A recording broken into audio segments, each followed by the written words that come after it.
All right, so you finally did it, huh? Took the Yeah. plunge, got yourself a brand new pool They're not just any pool. with that deluxe plaster finish. Yeah, gotta have that. Big congrats from us. But Yeah, um, now comes the, less glamorous part. the care. Yeah, the care part.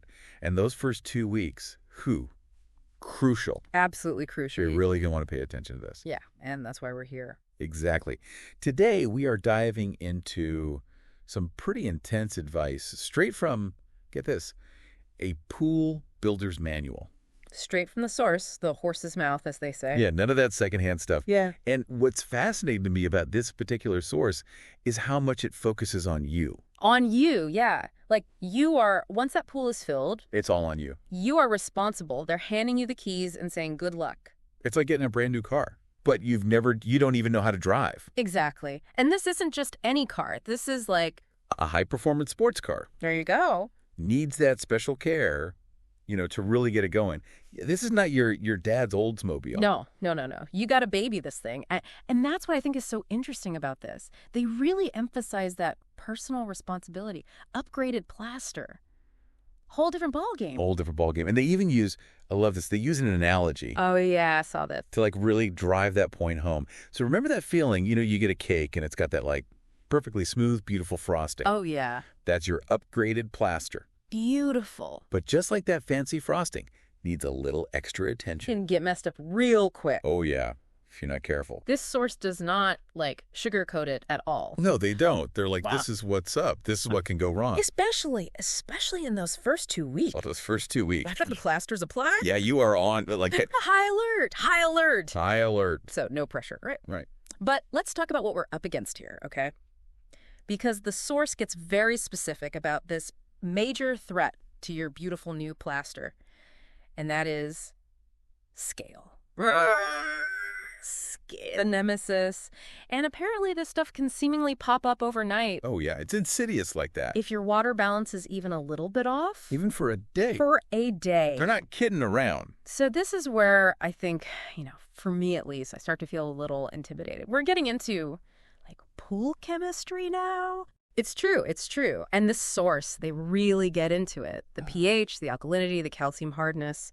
Yeah, and for our listener who's like, wait, what? Right. Can we just, break that down a little bit without, needing to pull out a textbook? Absolutely. What are those things, and why in the world should we care so much? Yeah. Especially, again, with this brand new plaster. Okay, so imagine your pool water is like a seesaw, right? Okay. pH is like how level that seesaw is. Too acidic, it's going to tip one way. Too basic, it's going the other way. Gotcha. Alkalinity, that's like the weight distribution on the seesaw. It helps keep things balanced, prevents those drastic swings. I like that. I'm getting a visual here. Uh, Okay, so what about, you said calcium hardness. Where does that fit in? oh, calcium hardness. That's like someone jumping on and off the seesaw constantly. Wow. Too much calcium and the whole thing just goes haywire. You lose control. It's really hard to maintain that perfect balance that we're looking for. And with this upgraded plaster, it sounds like that balancing act is even trickier. Am I right? Oh, 100%. And Yeah. this is what I find so fascinating.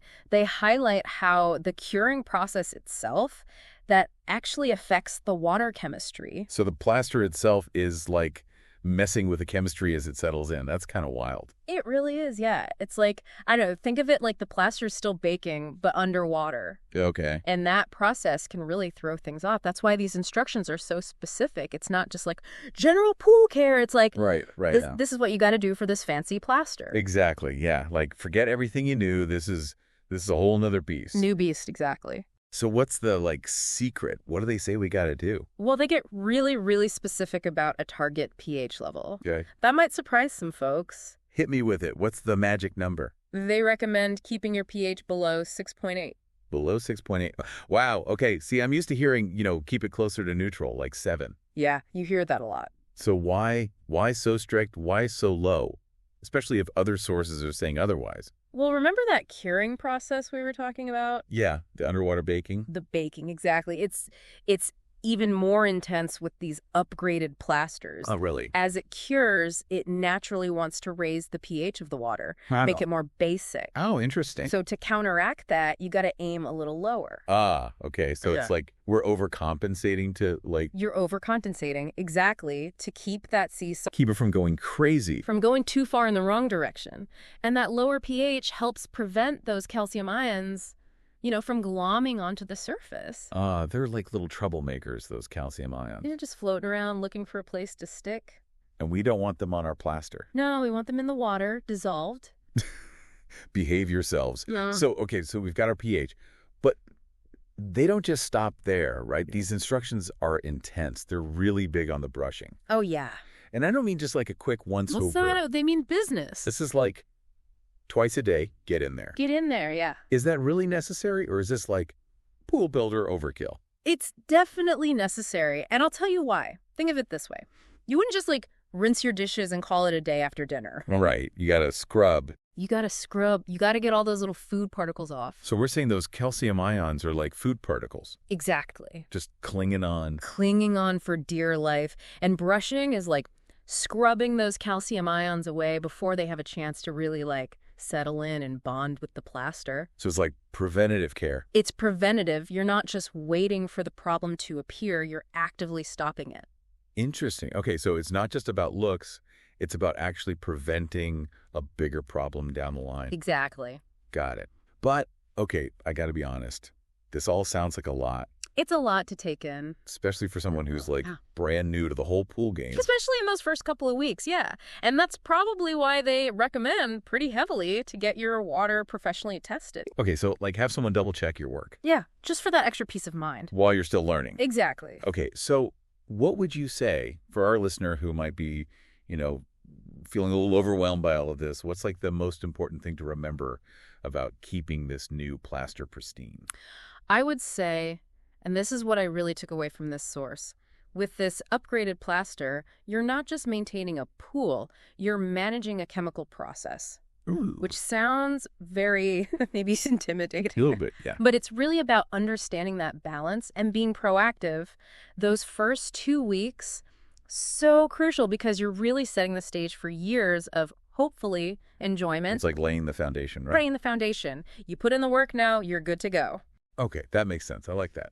So they do give us some tools, right? They're not just saying figure it out. Oh, no. They give you all the steps. They're like, here's the cheat code. Here's exactly how to adjust your pH. They talk about using muriatic acid or dry acid. There's even on-site testing. They've really thought of everything. Yeah, and this is what I love. It's like they're not messing around because they're like, hey, if you see any sign of trouble, Little white spots, you yeah. gotta jump on it. Jump on it immediately.